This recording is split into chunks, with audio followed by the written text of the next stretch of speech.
प्राप्त प्रसंगी प्रवचन सेवेकरिता निवडलेला अभंग भगवान परमात्म्याचे युगानुयुगीचे लाडके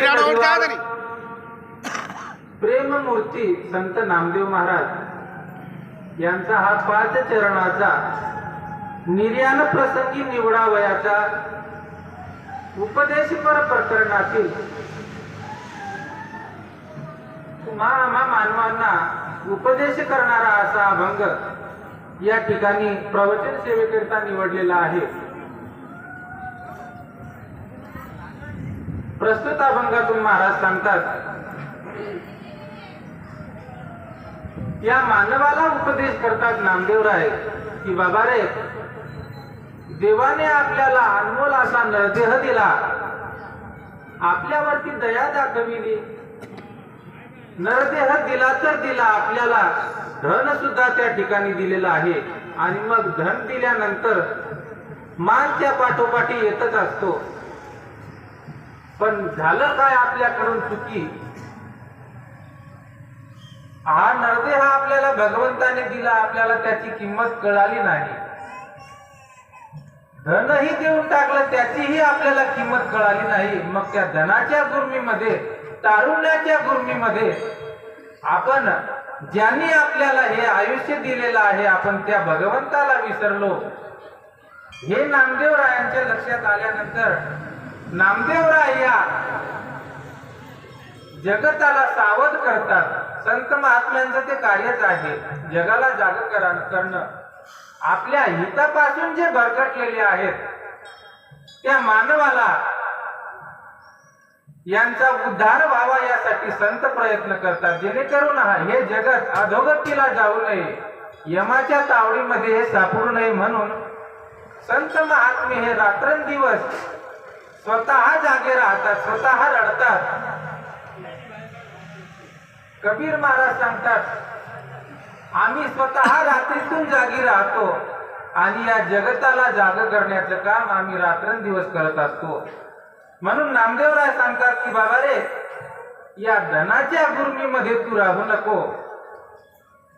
या मानाच्या गुर्मीत राहू नको, या देहाचा काहीही भरोसा नाही। आज तू तरुण जरी असला पण उद्या तुझं म्हातारपण हे येणार आहे आणि म्हणून तू देवाला विसरलेला आहेस बाबा।